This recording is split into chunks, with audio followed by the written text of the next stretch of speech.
My husband Mark and I have been married for 4 years, together for 7. We're both in our mid-30s and finally ready to buy our first house. We started our house fund 3 years ago with a goal of saving $80,000 for a down payment on a modest starter home in our area. Nothing fancy, just a 3-bedroom ranch we could actually afford with a decent school district. We've both been contributing $800 each month religiously. That's $1,600 total going into our savings every month for 3 solid years. That meant no vacations for 3 years, driving cars that are literally falling apart, meal prepping every goddamn Sunday, and saying no to basically everything that costs money. I drive a car with 180k miles and a check engine light that's been on for 2 years. The air conditioning died last summer, and we just rolled the windows down instead of fixing it, because every dollar was going to the house fund. Mark drives a 2012 Ford F-150 that sounds like a lawn mower when he starts it up. The transmission slips sometimes, but he just deals with it. We haven't eaten at a restaurant that isn't McDonald's or Taco Bell in over a year. Our idea of date night is renting a $4 movie from Redbox and making popcorn at home with butter-flavored salt, because real butter costs too much. I wear the same 5 work outfits on rotation and haven't bought new clothes in 2 years. Mark's been wearing the same 3 pairs of jeans that are starting to get holes in the knees. We don't go to movies, we don't buy coffee, we pack lunches every single day. Our friends stopped inviting us places because we always said no to anything that cost money. But it was worth it because we'd finally saved $52,000. We were so close to our goal. We found this perfect little house for $285,000. Nothing special, but it had a fenced yard for our dog Rex and was in a decent school district for when we have kids. 3 bedrooms, 2 bathrooms, a small garage, and most importantly, it was something we could actually afford in this economy. We were so excited to finally be homeowners instead of throwing money away on rent. The house had been on the market for 2 weeks, which is forever in this area. Everything decent gets snatched up in 2 to 3 days. We thought maybe it was our lucky break. We put in an offer and it got accepted. We were supposed to close in 30 days. So I'm sitting with our loan officer at First National Bank, reviewing our bank statements, when she asks about some discrepancies in our savings account. I'm confused because I track every single penny that goes into that account. She shows me the statements and there are all these transfers I don't recognize. $500 labeled utilities, $1,200 for groceries, $800 for car repair, $2,100 for emergency medical, $900 for home maintenance, all coming out of our house savings account over the past 6 months. At first I thought it was identity theft or a bank error. These transfers were happening every couple weeks, and I had no memory of authorizing any of them. But then I noticed they were all going to the same external account. I asked the loan officer for the routing information, and when she showed it to me, I recognized it immediately. It matched Mark's brother Jake's bank details that I'd seen on Venmo before when we'd split dinner costs or whatever. I sat there doing math in my head while the loan officer kept talking about debt-to-income ratios. All these mysterious transfers added up to around $15,000. $15,000 of our house money was just gone, transferred to Jake's account over 6 months without me knowing anything about it. I called Mark immediately. He was at his job at the electrical company, and I could barely speak. When he answered, I asked him about the transfers to Jake's account. There was this long, dead silence on the other end. Not like he was thinking about what to say, like he knew exactly what I was talking about and was trying to figure out how to handle getting caught. Finally, he said, "We'll talk about this when I get home," in this really flat voice, and hung up on me. I spent the rest of the day at the bank going through every single transaction with a fine-tooth comb. The loan officer was patient, but I could tell she was getting annoyed because we were supposed to be finalizing paperwork, and instead I was having a breakdown over our financial records. The first transfer was $500 exactly 6 months ago, right around when Jake lost his job. Then it escalated gradually, $800, $1,200, $1,500, $2,100, and most recently $3,000 just last month. All labeled as legitimate household expenses, but going straight to his unemployed brother's bank account. Jake is 30 years old and worked construction until he got laid off 8 months ago. He keeps saying something will come through soon, but hasn't actually applied anywhere as far as I can tell. He lives in the most expensive part of our city in a 1-bedroom apartment that costs $1,800 per month. Meanwhile, Mark and I live in a tiny 650 square foot apartment that costs $1,100 because we were trying to save every possible dollar for our house. Jake has always been completely irresponsible with money. He's got this expensive gaming setup with a huge monitor and mechanical keyboard that probably cost $2,000 total. He collects vintage comic books and has shelves full of them in protective cases. He somehow always has money for concerts and craft beer and going out to bars with his friends. When we have family gatherings, Jake shows up in new clothes while Mark and I wear the same outfits from 3 years ago. His parents help him sometimes, but they're both retired and living on Social Security, so it's not like they can cover his rent every month. Jake's stepdad worked at the post office for 35 years, and his mom was a housewife. They're good people, but they don't have thousands of dollars lying around. When Mark got home from work that evening, I asked him directly what the hell was happening with these transfers to Jake. He tried to deny it at first, saying maybe someone had hacked our account or the bank made an error. When I showed him the routing number that matched Jake's account, his whole face changed. The color just drained out of it, and he sat down hard in the chair across from me. Then he got defensive, asking why I was monitoring our account like some kind of financial police officer. He said couples are supposed to trust each other, and I was acting like a crazy person by questioning legitimate expenses. I told him these weren't legitimate expenses. They were secret transfers to his brother that I knew nothing about. The bank caught it during our mortgage application process, not because I was snooping around. That's when he finally admitted he'd been sending Jake money for the past 6 months. His justifications were absolutely unbelievable. He said I wouldn't understand because I'm an only child and don't know what it's like to have family responsibilities. He said Jake would be homeless on the streets, without help, and that we couldn't just let families suffer. He said we could delay buying the house for another year or two because we're still young and have time. The one that really pissed me off was when he said that since he works overtime sometimes, some of that money was extra anyway, and he should be able to help his family with his own earnings. I pointed out that we had specifically agreed that every penny of his overtime would go to the house fund. That was the whole entire point of him picking up extra shifts on weekends and staying late during the week. Those overtime hours were supposed to get us to our goal faster, not subsidize his brother's expensive lifestyle. I asked him what Jake's plan was for getting back on his feet. Mark said Jake was actively looking for work and had some promising leads, but the job market was tough right now. When I asked for specifics about these leads, Mark couldn't give me any details. I said that even if Jake was struggling, he could move somewhere cheaper, get a roommate, or take literally any job to start bringing in some income. There are help wanted signs everywhere: restaurants, retail stores, warehouses, delivery services. Jake could be working tomorrow if he wanted to. Mark kept saying I didn't understand family loyalty, and that Jake was going through the hardest time of his life. He said I was being cold and selfish for not wanting to help someone who was desperate. I asked him how long he planned to keep sending Jake money. He said until Jake got back on his feet financially. When I asked when that would realistically happen, he couldn't give me any kind of timeline. Just vague promises about Jake finding something soon. I told him that he'd been hiding money for 6 months about where our money was going. That we'd been eating ramen noodles and rice so we could save for a house while he was secretly funding his brother's lifestyle. That I felt completely betrayed and didn't know if I could trust him anymore. Mark said he never meant to hurt me, but Jake was family and said he knew I'd get upset if he asked permission, so he figured it was better to just handle it quietly and pay the money back before I noticed. I asked him how exactly he planned to pay back $15,000 without me noticing that money appearing in our account. He didn't have an answer for that. The fight went on for hours. Mark kept insisting that he was doing the right thing by helping his brother, and that I was being unreasonable. I kept pointing out that he'd stolen from our future together without my knowledge or consent. Finally, I told him I needed space to think and couldn't be in the same apartment with him right now. I packed a bag and went to stay with my best friend Sarah, who lives about 20 minutes away. That was 3 days ago, and I still feel completely lost. We lost the house, obviously. By the time we could reschedule the mortgage appointment and get our finances sorted out, another couple had made an offer, and it got accepted. The housing market here is absolutely insane right now, and everything decent gets multiple offers within 48 hours.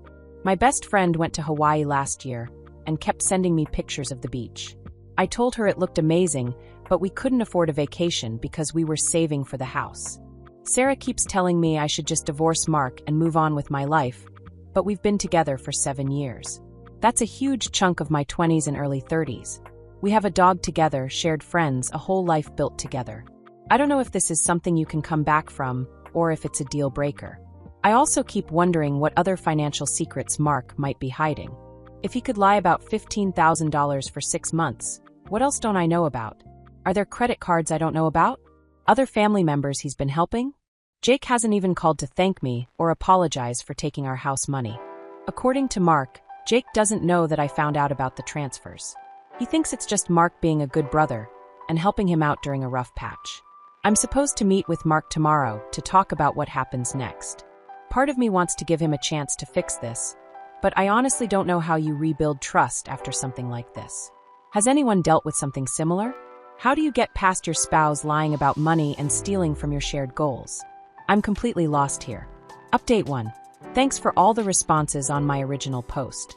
Reading through everyone's advice has been helpful, even though most people are telling me to run for the hills. I've been staying at my best friend Sarah's house because I literally could not handle being in the same space as Mark right now.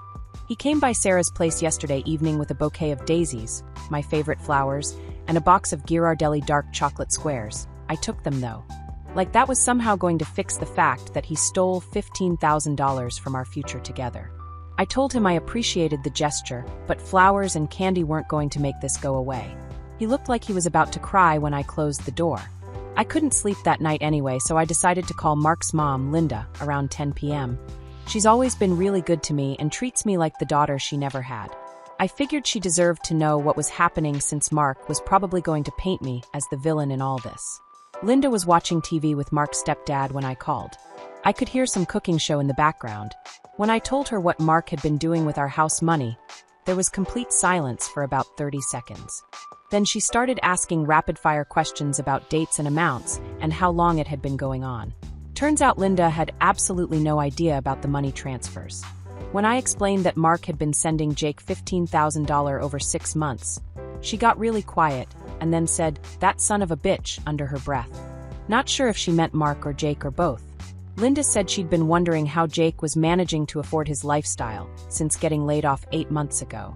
His unemployment benefits only covered about $200 per week, which definitely wasn't enough for an $1,800 apartment plus utilities, food, gas, and all his entertainment expenses.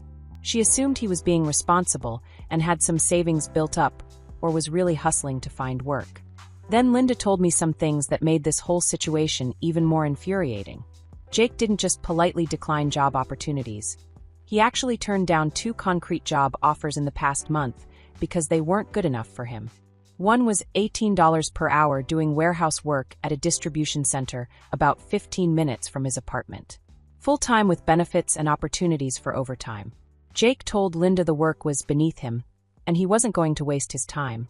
The second offer was $16 per hour at a different construction company doing the same type of electrical work he'd been doing before. Jake said the pay was too low, and he was holding out for something that paid at least $25 per hour. Linda pointed out that $16 per hour was better than $0 per hour, but Jake insisted he needed to know his worth. Meanwhile, he's been bragging to their extended family about Mark having his back and being such a generous brother. Apparently at their cousin Danny's birthday party 2 weekends ago, Jake was talking about how he didn't need to stress about money because Mark would always help him out. He told people that Mark understood family loyalty and would never let his little brother struggle. Danny's wife texted Linda after the party asking if everything was okay with Mark and me financially, since Jake was talking about how Mark was supporting him through his job search. Linda had no idea what Jake was talking about and told her everything was fine as far as she knew. The absolute worst part was when Linda told me about Jake's recent purchases. She'd been over to his apartment 2 weeks ago to bring him some leftover lasagna. While she was there, she noticed he had a brand new PlayStation 5 set up in his living room, along with a stack of new games still in the plastic wrap. When Linda asked where he got the money for a gaming console that costs $500 plus games, Jake said he'd been saving up his unemployment checks and finally treated himself to something nice. He said he deserved it after all the stress of being unemployed and job hunting. So while Mark and I are eating 99-cent boxes of macaroni and cheese to save money, Jake is buying luxury electronics with our house fund and bragging about it to the family. Linda was so angry when I told her all this. She said she was going to drive over to Jake's apartment right then and have it out with him, but I asked her not to say anything yet because I needed to figure out what I was doing with Mark first. Mark had been texting me constantly asking to meet and talk. Finally, yesterday evening I agreed to meet him at our apartment so we could have a real conversation about where we go from here. When I got to our place, Jake was sitting on our couch eating a sandwich and watching YouTube on our TV. I was absolutely not expecting that. Mark said he thought it would be good for all three of us to clear the air and work through this situation together like adults. I should have turned around and walked out right then. Jake immediately went on the offensive before I could even sit down. He said I was being a selfish bitch about money and that family comes first, especially when someone is going through hard times. He said Mark was just being a good brother, and I should be proud to have married someone with such strong family values. Then Jake called me a bimbo for getting upset over a few $1,000s when Mark makes decent money at his job. He said Mark deserved better than someone who would abandon family members in their time of need, and that he'd always thought I was too self-centered for his brother. The entire time Jake was going off on me, Mark just sat there staring at the floor like a freaking coward. He didn't defend me, didn't tell his brother to stop calling me names, didn't do anything. Just let Jake disrespect me in our own home while I stood there in shock. I asked Jake what his concrete plan was for paying us back the money. He actually laughed and said he didn't owe me anything because it was Mark's decision to help him out. When I pointed out that it was my money too since we're married, Jake said that was between me and Mark and had nothing to do with him. When I brought up the job offers he'd turned down, Jake got defensive and said they were dead-end positions with no room for growth. He claimed he was holding out for management opportunities and didn't want to get stuck in some warehouse job that would hurt his resume.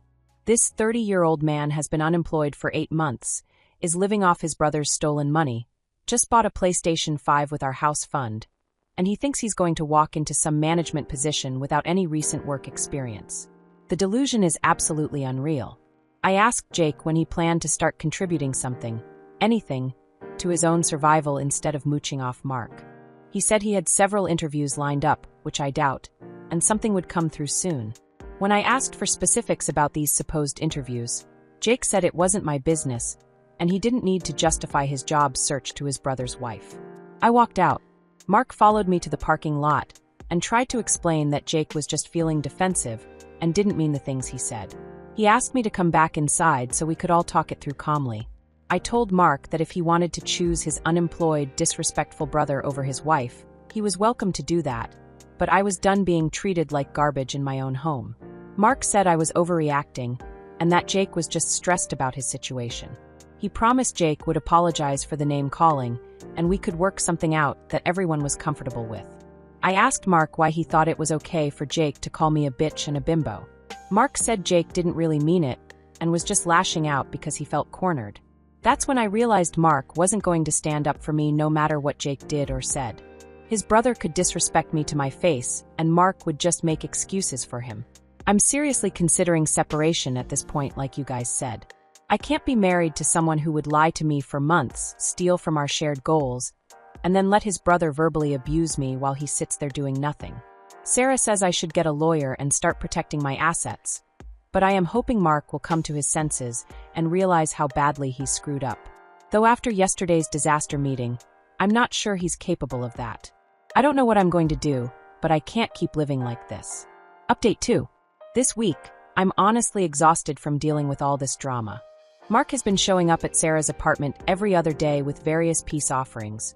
My favorite Ghirardelli chocolate, flowers, coffee. Yesterday, he brought me a bag of those expensive dark chocolate-covered almonds because he knows I stress-eat those when I'm on my period.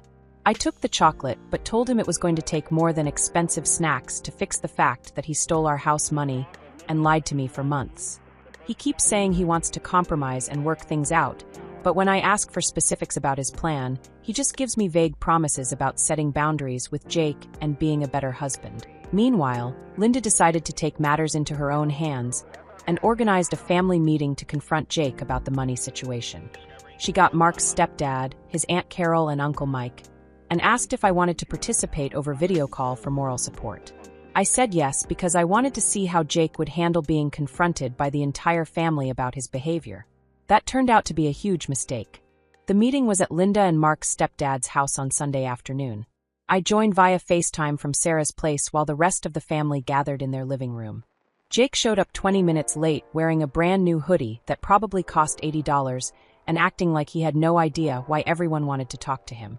Linda started by explaining that she'd found out about Mark sending Jake money from our house savings. Jake immediately got defensive and said that was between him and Mark and none of anyone else's business. When Linda pointed out that the money also belonged to me, Jake shrugged and said that was Mark's problem to figure out. Uncle Mike asked what kind of jobs Jake was looking for if warehouse work and construction weren't good enough. Jake said he was interested in management positions, sales roles, or maybe getting into the tech industry. When Mike pointed out that Jake had no experience in management, sales, or tech, Jake said he was a fast learner and just needed someone to give him a chance. The whole family was getting frustrated with Jake's attitude, but then Linda dropped a bomb that I wasn't expecting at all. Apparently Jake has a trust fund from his grandparents, Mark's mom's parents, that he's never touched. The old man died when Jake was 25 and left both boys $35,000 each. Mark used his share to pay for his electrician training and certification programs. Jake's money has just been sitting in an investment account earning interest for 5 years. When the family asked why he hasn't used any of the trust fund money to support himself, Jake said it was for emergencies only, and losing his job didn't count as a real emergency. He claimed he was saving it for something important, like buying a house someday or starting a business. I lost my shit through the video call. I said that stealing our house money while sitting on $35,000 plus of his own money was the most selfish thing I'd ever heard of. Jake got defensive and said it wasn't stealing because Mark gave him the money willingly, and what he did with his inheritance was his own decision. Here's the part that really got to me. Mark actually agreed with Jake about not touching the trust fund. He said through the video call that maybe Jake is right to save it for something important, and that we shouldn't pressure him to use his inheritance for day-to-day expenses. I couldn't believe what I was hearing. Mark was defending Jake's decision to hoard his own money while stealing ours. I hung up the video call and turned off my phone for the rest of the day. Sarah found me crying in her guest bedroom an hour later. She brought me ice cream and let me vent about how backwards Mark's family priorities are. Even his own parents were horrified by Jake's attitude, but Mark was still making excuses for him. After the family meeting disaster, Mark came over to Sarah's place again. This time I had a list of specific requirements ready for him. 1. Complete financial transparency. I get access to all accounts, credit cards, everything. 2. Jake pays back every single penny within 1 year with a written payment plan. 3. Marriage counseling starting immediately, non-negotiable. 4. No more money to Jake ever for any reason, even if he claims it's life or death. Mark agreed to the first requirement and said he'd already started gathering all our financial information to show me. He agreed to marriage counseling and said he'd already looked up therapists who take our insurance. But he completely balked at making Jake pay back the money. He said I can't squeeze blood from a stone, and that Jake clearly doesn't have $15,000 lying around, even though Jake literally has more than double that amount sitting in his trust fund collecting interest. Instead of holding Jake accountable, Mark offered to work extra shifts and side jobs to replace the money himself. He said he could probably have it all paid back in 8 to 10 months if he really hustled and took on weekend work. When I asked why Jake shouldn't be responsible for paying back money he received and spent, Mark said I was being too harsh on someone who's already struggling with unemployment and depression. He said making Jake pay us back would just create more family drama and stress. I told Mark that until Jake took responsibility and agreed to a payment plan, I wasn't coming home. Mark said I was being unreasonable and that punishing Jake wouldn't solve anything. The housing situation has gotten so much worse too. We lost that first house obviously, but now prices in our area have gone up another 8% just in the past month. Houses that were listed at $280,000 are now going for $300,000 plus and getting multiple offers the first weekend. Even with our original $52,000, we'd need to save for another 2 years to afford anything decent in a neighborhood we'd actually want to live in. Our rent is also going up $200 per month when our lease renews in 3 months. So not only did we lose our house down payment, but our monthly expenses are increasing while home prices keep climbing. We're getting further away from homeownership, not closer. I've been looking at rental houses just to see what's available, but anything with a yard for Rex costs $2,200 plus per month. We can't afford that even with both our incomes, especially if Mark is working extra to pay back the Jake money instead of saving for a house. Sarah keeps telling me to just divorce Mark and start over. But 7 years is a long time to throw away. We have shared friends, shared debt, a whole life built together. I don't want to be a 33-year-old divorcee starting from scratch if there's any way to fix this marriage. I also told Mark he has 2 more weeks to get Jake to agree to a payment plan and take some responsibility for this mess. If that doesn't happen, I'm calling a divorce lawyer, and we can figure out how to split our remaining assets. Mark said I was being dramatic and giving ultimatums instead of working together on a solution. I said the time for working together was before he spent 6 months lying to me about where our money was going. His whole family, excluding my MIL, keeps calling me selfish and materialistic, but I'm the one who's been sacrificing for 3 years while Jake played video games with our money. I'm tired of being made out to be the villain for wanting basic accountability and respect. We'll see what happens in the next 2 weeks, but I'm not optimistic about Mark suddenly growing a backbone and standing up to his brother. Update 3. I was absolutely not prepared for what I found out this week. This whole situation has exploded into something way bigger and more serious than just Jake being unemployed and mooching off his brother. Mark showed up at Sarah's apartment on Tuesday evening completely broken down. I've known this man for 7 years and I had never seen him cry like that before, full ugly crying, hyperventilating, couldn't catch his breath.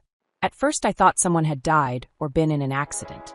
It took him 20 minutes to calm down enough to tell me what happened. Turns out Jake wasn't just laid off from his construction job 8 months ago like he'd been telling everyone. He was fired for stealing tools and equipment from the job site. Multiple coworkers had reported missing items over several weeks. Expensive power tools, copper wire, electrical components, things that could easily be resold. When the foreman finally decided to check the security cameras, there was Jake loading stuff into his truck after hours when he thought no one would notice.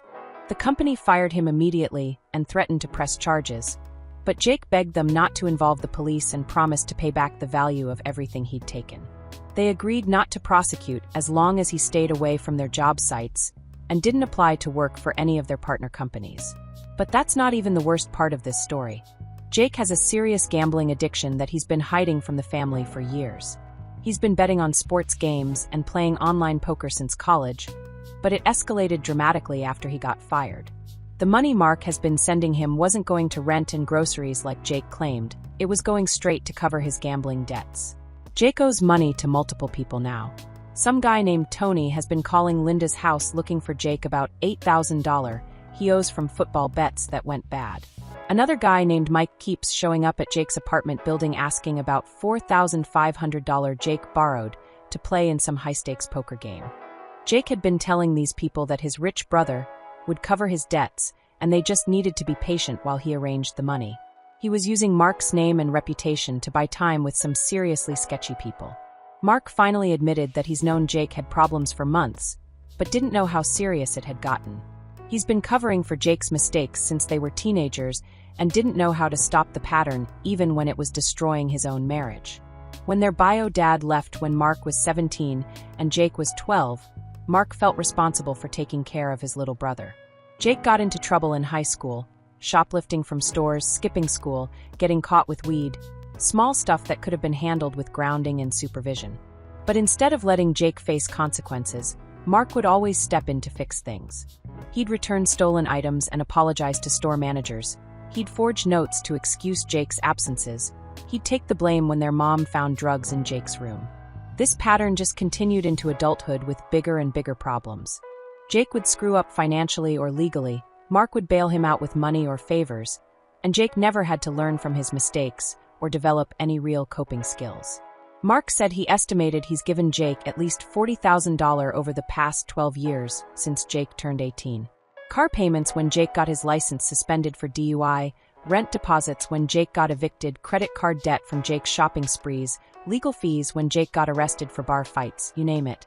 The conversation lasted 4 hours, and Mark was a complete mess the entire time.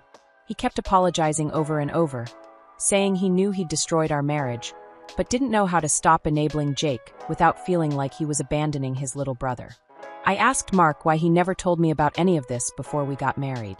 He said he thought Jake had grown out of his problems and that the gambling and borrowing money was just a temporary thing from losing his job. When I pointed out that $15,000 over 6 months wasn't temporary help, but a massive ongoing financial commitment, Mark admitted he'd been in denial about how bad things had gotten. I told Mark I needed time to process everything he'd told me. This wasn't just about the house money anymore. This was about 15+ years of lies, a gambling addict brother-in-law who saw us as his personal bank account, and potentially dangerous people who thought Mark owed them money.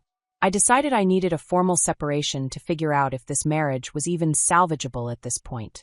Mark moved back in with his parents the next day, and we agreed he'd start individual therapy before we even considered couples counseling. We froze all our joint accounts except for one checking account that Mark can use for necessities like gas and groceries.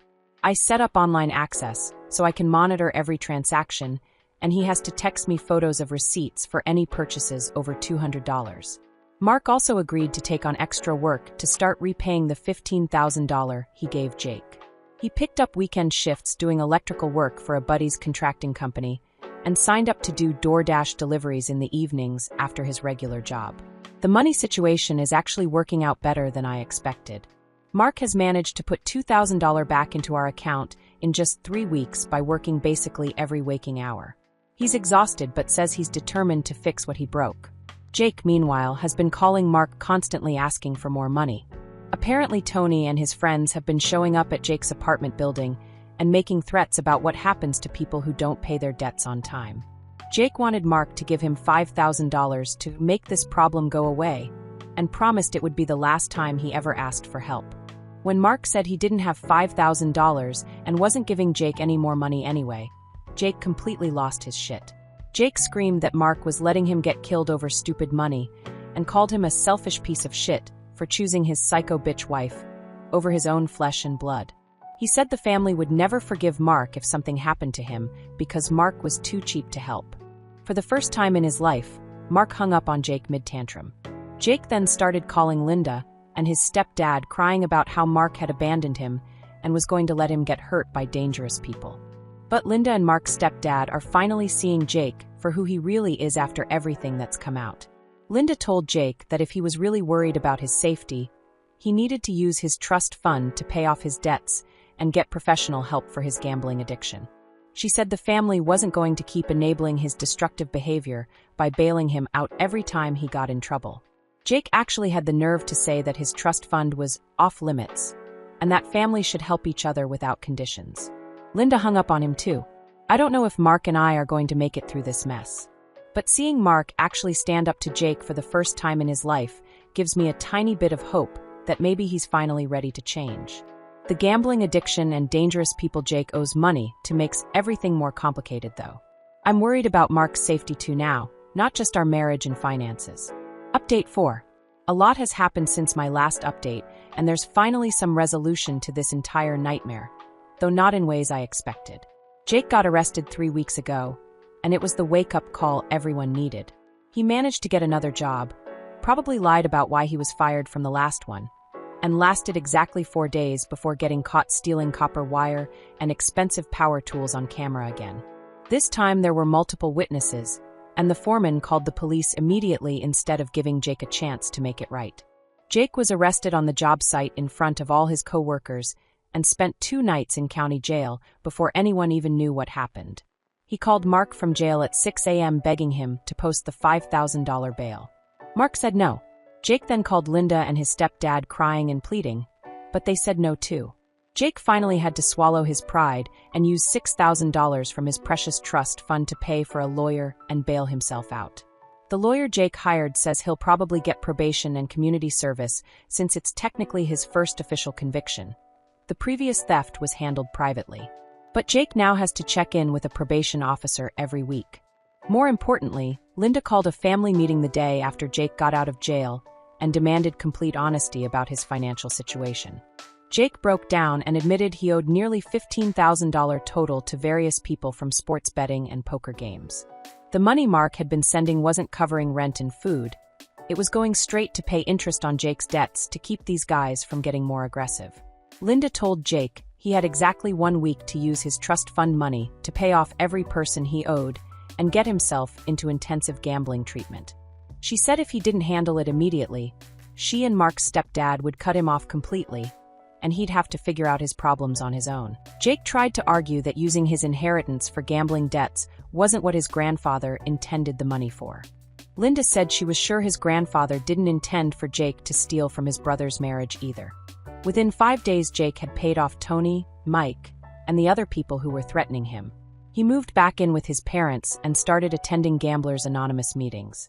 He also got a job at Target making $15 per hour and has to turn over his entire paycheck to Linda so she can manage his expenses and make sure he's not gambling. As for Mark, he's continued individual therapy for 6 weeks now, and it's been really helpful for him to understand how messed up his relationship with Jake became over the years. Mark has been working his ass off to pay back the money he gave Jake. Between his regular job, weekend electrical work, and DoorDash deliveries every evening, he's already managed to pay back $4,000 of the $15,000. At this rate, he should have the rest paid back in about 6 more months. Linda and Mark's stepdad felt terrible about everything that happened and offered to contribute $5,000 as a gift to help us get back on track faster. I accepted it because honestly we need all the help we can get if we're ever going to be able to buy a house. Jake was also forced to sign a legal promissory note for $15,000 of what he owes us. His parents insisted on it and said if he didn't take responsibility for his part in this mess, they'd kick him out of their house. The payments are only $200 per month because that's all he can afford on his target salary, but it's something. Jake is not allowed to contact me directly at all. Linda enforced this rule after I told her about him calling me names and disrespecting me in our own apartment. She said if Jake so much as texts me or approaches me in public, he'll be out of their house immediately. The whole family has finally started setting real boundaries with Jake instead of just enabling his bad behavior. It took him getting arrested and owing money to dangerous people, but they're finally treating him like the adult he is instead of making excuses for him. As for Mark and me, we're taking things very slowly. He's continued individual therapy, and I started going to couples counseling sessions with him twice a week. We're working through a lot of trust issues and communication problems that go way beyond just the Jake situation. I decided to give our marriage another real chance, but with strict conditions that we put in writing. Mark has to continue individual therapy for at least another full year. We're also getting a post-nuptial agreement drawn up by a lawyer that protects my assets and clearly states that any future financial help to family members requires both our written signatures. We still can't afford to buy a house anytime soon. Between the money Jake took, Mark's reduced income from therapy appointments, and housing prices that keep climbing, we're probably looking at another 1.5 years of saving at minimum. But at least now I know every dollar going into that account is actually staying there. The rental market is just as bad as the housing market. Our landlord raised our rent $250 per month when we renewed the lease, so we're actually spending more on housing now than before this whole mess started. We looked at moving somewhere cheaper, but everywhere decent costs about the same or requires a longer commute to our jobs. I'm not going to pretend everything is perfect between Mark and me. There are days I still feel really angry about the lies and the time we lost because of his poor decisions. Some mornings I wake up and wonder if I'm making a mistake by trying to save this marriage. But Mark has shown genuine remorse and made real changes to his behavior. He's working incredibly hard to pay back the money and rebuild trust. He's finally learned to say no to Jake and set boundaries with his family. Some people said I should have just divorced Mark immediately, but I'm glad I took the time to see if he was willing and able to make real changes. If this same situation happened again, I'd probably handle it differently.